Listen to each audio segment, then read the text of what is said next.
So at the age of 21, I had an accident, a motorcycle accident. The rebels, for all intents and purposes, were using us as human shields. This is why I worked for the World Bank. This is the difference in perspective I bring to the work in the World Bank. I'm from a developing country. I'm from such a country, I lived through the civil war in that country. And for me, this is real. With a personal history as a refugee and also as an immigrant, coming to the World Bank, I really have an affinity toward development. We are really committed to development, and whatever the price is. Development to me is the only path I know. Very committed people at the bank. Good electricity, reliable supply of clean water can really change the destiny of countries. The achievement I am proud of and that keeps inspiring me in my work is setting up a youth volunteering project from scratch in Lebanon. Trying to solve very big problems of local communities. Major efforts to improve the livelihood of the Somali people. The support we provided in Haiti after the January 2010 earthquake. The city was able to save as much as the amount of the loan. It changed the way it provided education in slums, and it really was able to save enough to invest in basic infrastructure, in health, in education.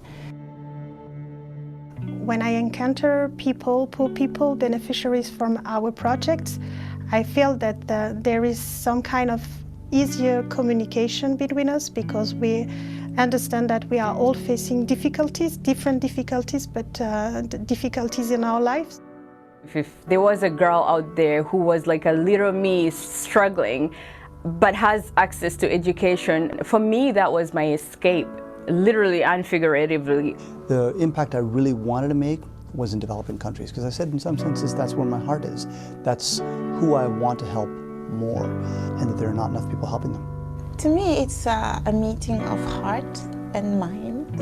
Every time I go to the field and I talk to people, beneficiaries or project participants, I get a very big sense of humbleness and also a lot of emotion around what's coming in the future. Because that kid slumped out in some refugee camp without any clothes, barely able to feed, that kid could be somebody greater tomorrow. It's the reality of me. I mean, I'm not talking about a story. I have lived that existence. That's why I work for the World Bank. Je travaille pour la Banque mondiale. Trabajo en el Banco Mundial. That's why I work for the World Bank. مشان هيك بشتغل بالبنك الدولي. I work for the World Bank.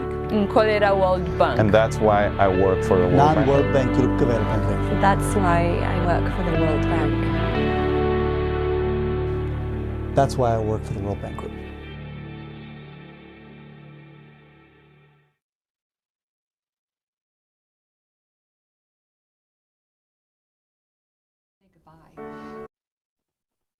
Vilma, you're mute.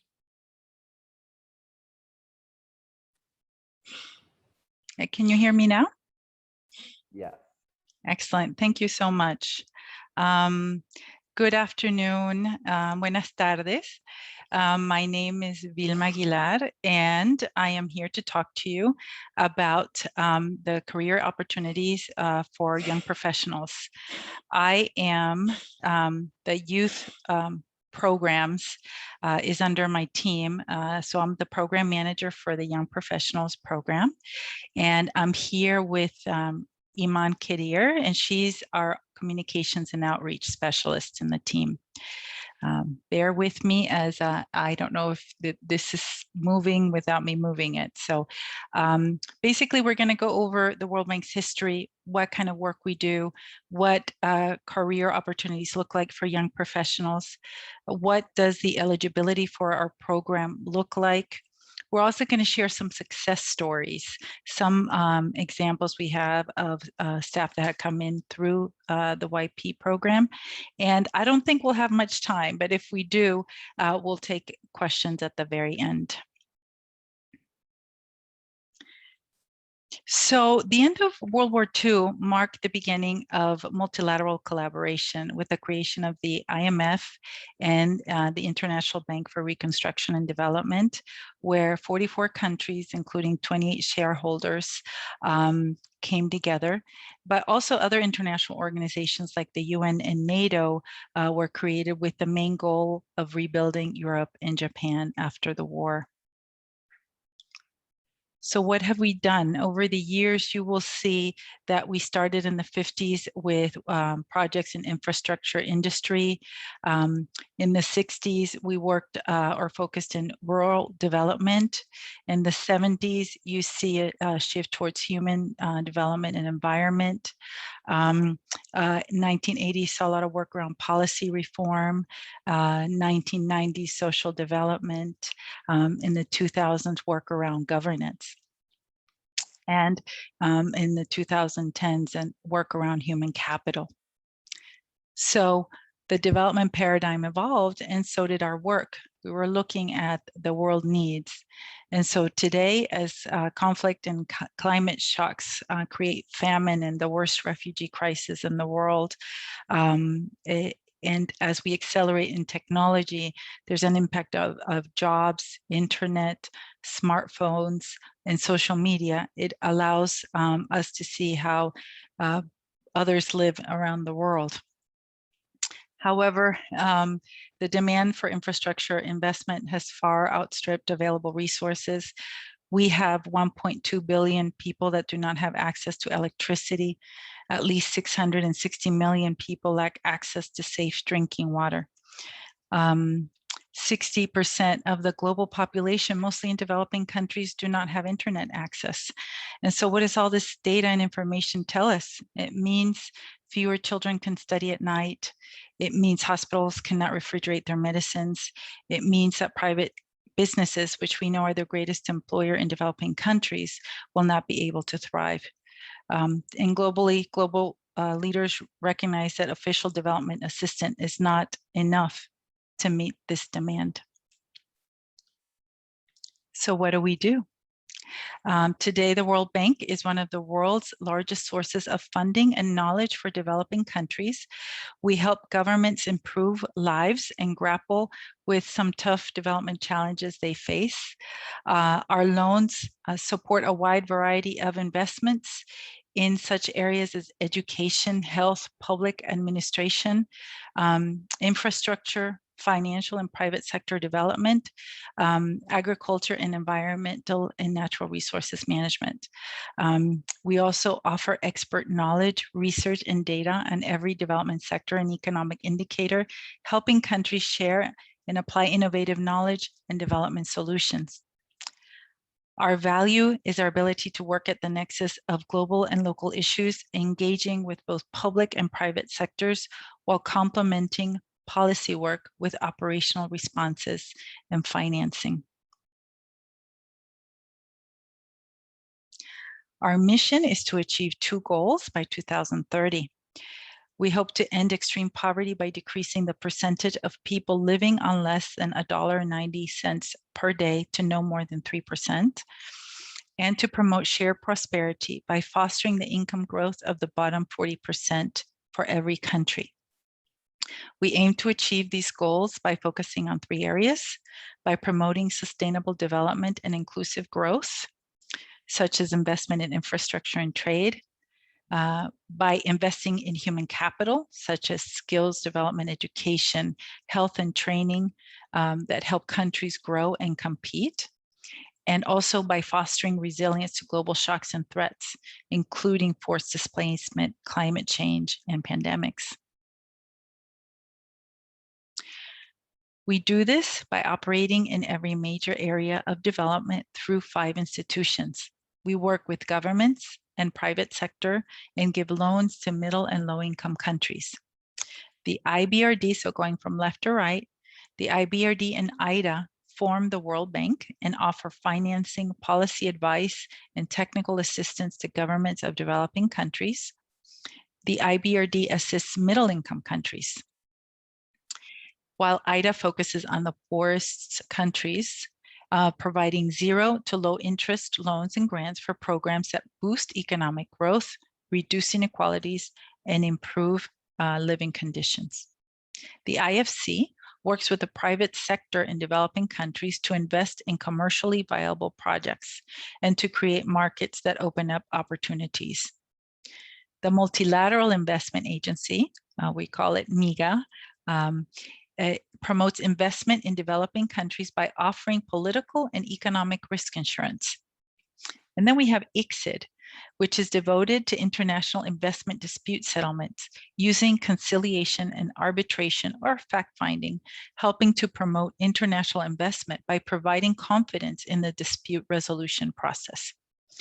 For purposes of this presentation, we will focus on the IBRD, IFC, and MIGA. In terms of governance, our 5 institutions are managed by 189 countries. And here's a breakdown, as you can see, of our shareholders and governance structure. So we have the US with 15% of the shares, followed by Japan with 7.5%, China, then Germany, then France, then the UK, and the rest of the countries have 60%. So why work with us? Now we're going to hear from Iman. She's going to go into this next section.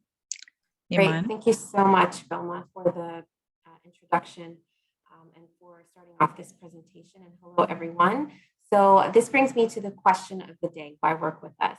As you can imagine, the World Bank Group is a vast global institution with thousands of staff working in over 170 countries and representing just about the same number of nationalities, all with the same shared goal of increasing shared prosperity and promoting sustainable development around the world.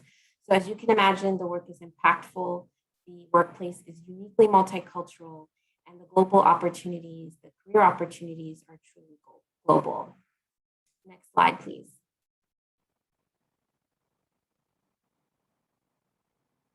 Here's a look at one of our colleagues, an environmental specialist working at the IFC, visiting a site where an investment works to help protect jaguar habitat in Costa Rica. You can see sort of the impactful snapshot of our work. Next slide. And here's a look at the diversity in our Young Professionals program alone, which we'll talk more about later. But in this photo of our 2019 cohort, you can see about 70 young professionals representing almost 40 countries. Iman, I don't know if the others are hearing the same way, but I think your microphone might be moving. And so the volume goes up and down. Oh, I'm sorry about that. I'm going to try to speak a little bit closer into the mic. Thank you. Thanks for letting me know. So next slide, please.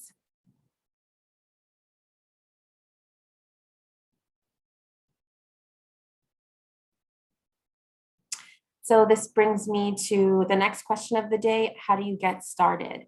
So there are several different recruitment pathways at the World Bank Group. We offer many early career opportunities as well as recruitment programs focused on these early career opportunities. We have a number of internships, including an internship focused on creating inclusive, it's called the Inclusive Internship for Latin America and the Caribbean, which I have dropped a link for in the chat, so definitely check that out. But for the purposes of this presentation, we're going to focus on the bank's general internship program. We also have the Junior Professional Associates program, which is for those who have at least a bachelor's degree and are 28 years of age or younger by the time they join. We also have the Young Professionals program, which is a 5-year employment term contract for those who have completed their graduate degree and are 32 years of age or younger by the time they join. And then we have a number of consulting contracts, both short-term and long-term, as well as staff opportunities, staff positions that are posted on our careers website every single day. So next slide, please. So here is going to be the focus of today. We have three main youth programs that we'll talk about. If we could just click through the slide to add some of the information. So the internships can range anywhere from 1 to 4 months long. They are paid internships and they are focused on current graduate students who are currently enrolled, and it offers a unique chance to gain exposure to the work during graduate studies. We also have the Junior Professional Associates program, as I mentioned. It's for those with at least a bachelor's degree, 28 years of age, but it is a 2-year full-time consulting contract. So it's longer employment period than internships, and similarly offers exposure to our work and mission. We also have the Young Professionals program. As I mentioned, it's a 5-year employment contract. It is our flagship recruitment program. So it is our leadership development pipeline. We put the young professionals through a 2-year development curriculum at the start of their employment contract to really provide the tools and resources needed to potentially move into leadership roles down the line, later on in their years at the World Bank Group. Next slide, please. So first we'll dive into the details around the Junior Professional Associates program. So when can you apply? So if you think you could qualify for this program, you could apply any time of the year. The applications are open all year round. As I mentioned, it's a 2-year contract, but something to note is that it's not a renewable contract. So anyone who joins as a JPA would need to leave the World Bank Group for 1 year before coming back. This is because it's traditionally a program for those who haven't yet started graduate studies and would like to kind of get a few years of experience in the World Bank Group before pursuing a master's or a PhD. And oftentimes, after having some years of working and networking in the World Bank Group, JPAs do often come back. An added plus to be competitive for this program is to demonstrate analytical and research skills, whether through internships or academic coursework, and to have language proficiency in one of the official World Bank Group languages. Next slide, please. And here we'll talk about the details around the internship at the bank. There are 2 internship terms, so you could apply to join in the winter term or in the summer term in between schooling years, the applications for which vary. There is no age requirement for the internship. The only requirement, or even work experience requirements, the only requirement is to be a current graduate student and to continue full-time enrollment after the internship is over. We're looking for students in both areas relevant to development operations at the World Bank, but also for our corporate units. So IT, some of our business units like HR, legal, communications, etc. We also have an internship program at the IFC that we'd like to mention. That application opens in February, and there's only a summer term. This program at the IFC, which is our private sector development finance arm, is geared towards those who have relevant graduate studies in the process. So MBA, Master of Business Administration, or finance master students would apply. There is a work experience requirement. So at the IFC, you'd have to demonstrate 3 to 6 years of work experience. And an added plus is to show skills in financial analysis, and having language proficiency, of course, is a plus as well. One thing to note is that if you complete an internship at the IFC, you are given automatic pre-selection, so long listing for the Young Professionals program if you decide to apply to the YPP later. Next slide, please. So this brings me to the Young Professionals program. So for close to 60 years, the YPP has been the bank group's leadership pipeline, attracting diverse young professionals who demonstrate a commitment to international development and finance, as well as academic success, professional achievement, and the potential to grow into leadership roles across our institution. In June of last year, the World Bank and the IFC merged their respective Young Professionals programs into one World Bank Group Young Professionals program, the goal of which was to develop future leaders to collaborate effectively across our institutions to maximize our joint impact. Now, in the newly integrated program, we recruit a range of profiles relevant to the World Bank, the IFC, as well as MIGA. And so we'll move to the next slide to learn more about that. So it's really a fantastic way to join the World Bank Group. It provides all of the tools needed to develop and grow professionally in the institution. You can see here some of the key program features, which encourage the development and diversification of skills and leadership potential. So you're joining with a hiring unit that hires you with a 5-year contract as mentioned. The professional experience that's offered there is quite vast. You're often working on virtual mission or physical mission to visit client governments and to kind of utilize that leadership potential at the very beginning stages. You're also going through leadership development through a 2-year curriculum that's designed to train on World Bank Group policies, products, operations across those 3 institutions. You're also paired with coaches, mentors, different technical experts that serve sort of as mentors and guides. Then you're also invited to networking events. The Young Professionals Program, because it's been around for so many years, there is a wide network of former young professionals who are also available to network and provide guidance to every cohort that joins the institution. But a key feature of this program is the global rotations across the World Bank Group. So YPs are given the unique opportunity very early on to rotate to different units, different regions, as well as different institutions to really help develop that experience, but also to develop more networks. And the focus of these rotations are, of course, field work and working on the front lines of our development operations. So although we are working mainly virtually right now, the goal is at some point to put many different young professionals across the World Bank Group in our World Bank Group offices.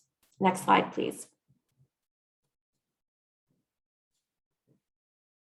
So this brings me to the question of when to apply. We have applications that open in June of every year for all profiles across all 3 institutions. The applications do reopen in August through September for IFC and MIGA profiles, just to be in line with MBA schooling calendars. But if you choose to apply in June, there's no need to apply again in August. It doesn't really improve your chances. But then there's about a 15-month recruitment process. So you're going to be screened for minimum eligibility. During technical review, months later, you might be asked to submit letters of recommendation to support your application. And then there are interviews, both virtual and possibly pre-recorded. For the IFC profiles, there is a financial test before interviews are sort of scheduled and people are identified for interviews. So that's one thing to consider. And then generally offers are sort of notified between December and February. Every year though, young professionals join at the same time in September. And so the application checklist is here. Applications do not open until June of next year. So if you'd like to receive a notification, you can fill out the Google form that is linked in the chat box, and we will send announcements via email to you then. But to submit your application, you'll need a resume, CV updated to demonstrate those minimum years of work experience. You'll submit some academic credentials to prove that you have your graduate degree or you will have completed your graduate degree by the respective institution's deadline. And then there is an essay question that is published about a week prior to applications opening in June. So you'll want to take a look on our website about a week before June 15 to read the essay question and prepare your essay in advance. There is also the opportunity to submit a short summary of your thesis or doctoral dissertation if you think it would help your application.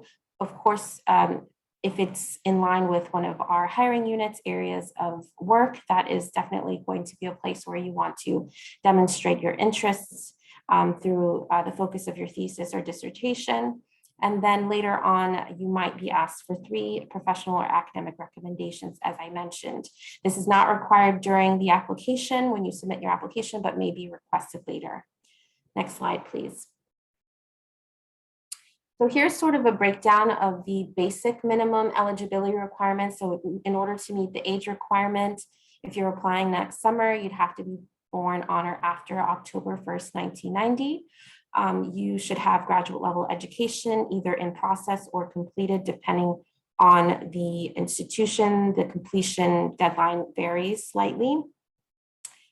Demonstrating specialization in a field relevant to our hiring units, which are listed in our brochure, and in the World Bank column, you'll see links to each of those hiring units websites, which gives you a really great opportunity to read up on the latest publications, blogs, sort of reading up on the work that's done there to really identify where your skills and your education are best fit.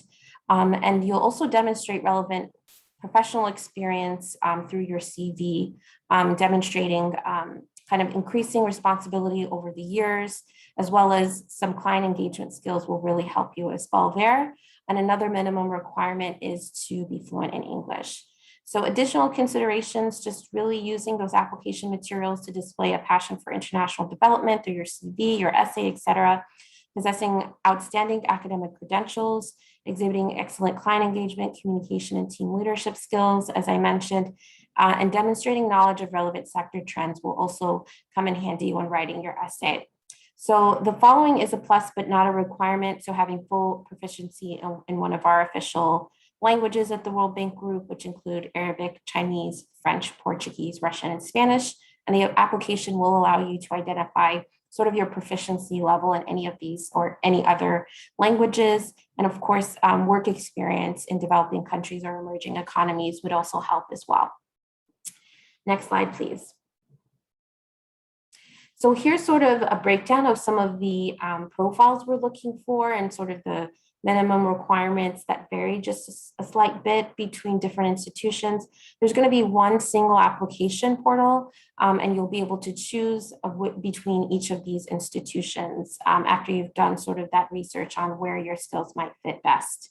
So at the IFC, we're really looking for investment finance professionals as well as upstream business skills.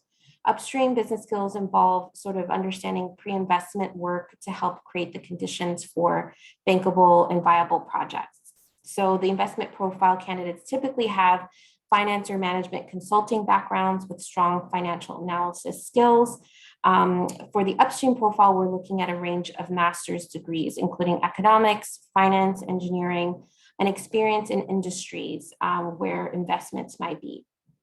So to qualify, you'll need to have an MBA or a relevant master's degree completed before September of the year that your cohort might join.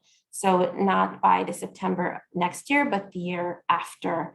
And then you'd have to demonstrate at least 4 years of relevant experience working in emerging markets or developing economies, and having sort of a CFA certification is a plus as well.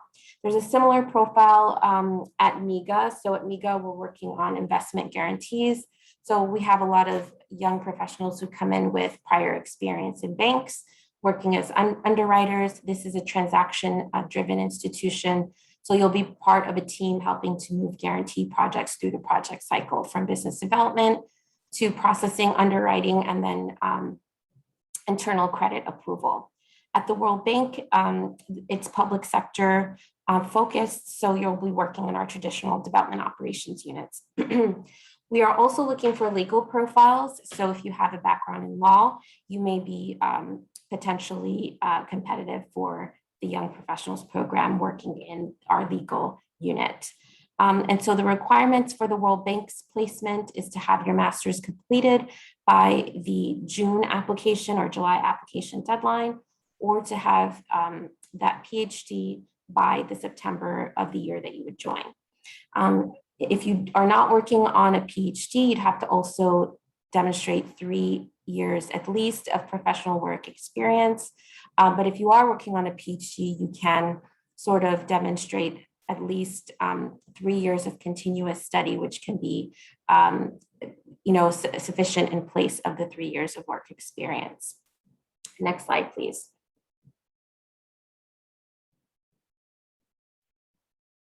So here's just an overview of one of our pages in the brochure, in the Young Professionals Program brochure, where you can see sort of a breakdown of the different hiring units or business areas that we would be looking to hire young professionals in. Next slide. So this brings me towards the end of the presentation. We encourage you all to browse the brochure if you feel you might be eligible for the Young Professionals Program. Applications open in summer of 2022. We really value diversity and inclusion, so we encourage professionals and students from a variety of different professional and cultural backgrounds to apply. We also conduct a disability inclusive recruitment process. So if you require disability accommodations or application or program materials in accessible formats, there is a place in the application to safely disclose any of these needs. You can also send an email to this email address here to request any accessible promotional or program materials until then. You can also go to our website at worldbank.org/YPP for more information. Next slide, please. So here's just a glimpse of some of our success stories to sort of inspire you to apply. So here we have 3 individuals who joined the institution through the Young Professionals Program, which is of course our leadership development program. And this here is just proof of that. We have Mamta Murthy on the left, who joined in 1989 after completing a master's degree at Oxford University. And you can see her pictured there. And then pictured in 2019, she is now the Vice President of Human Development. We also have here in the middle, Hart Schaefer, who is our Regional Vice President of South Asia, sitting at his first desk as a young professional in Washington, D.C. And then a picture of him now. Of course, technology has changed much, it seems. And then we have on the right, Victoria Kwakwa, who is our Vice President of Strategic Corporate Initiatives in 1990 on one of her global missions as a World Bank young professional, and then a picture of her now. Next slide, please.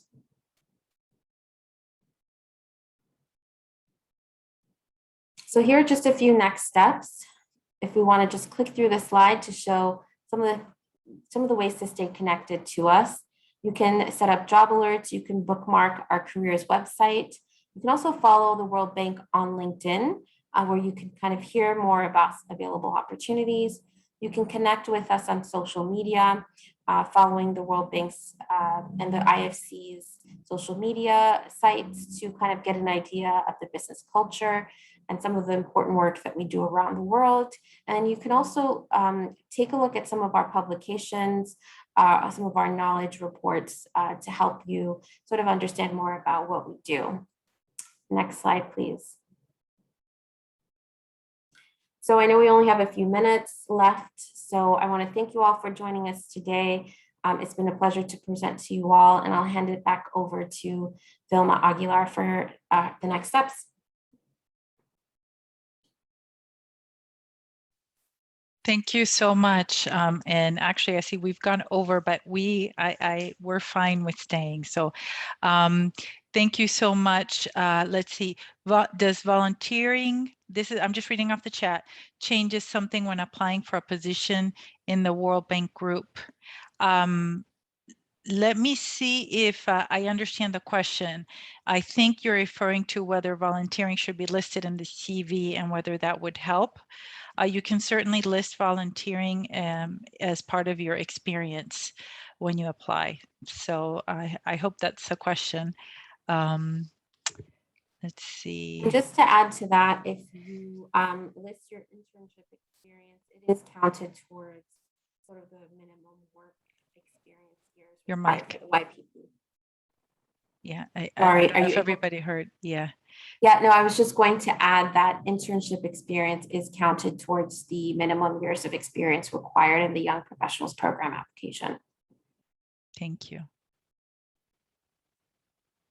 Okay, and I see that Iman has listed the links that she was talking about. So we really would love for you to fill out your information in the forms, and then we can have you in our list to send communications, especially as we open up the application window.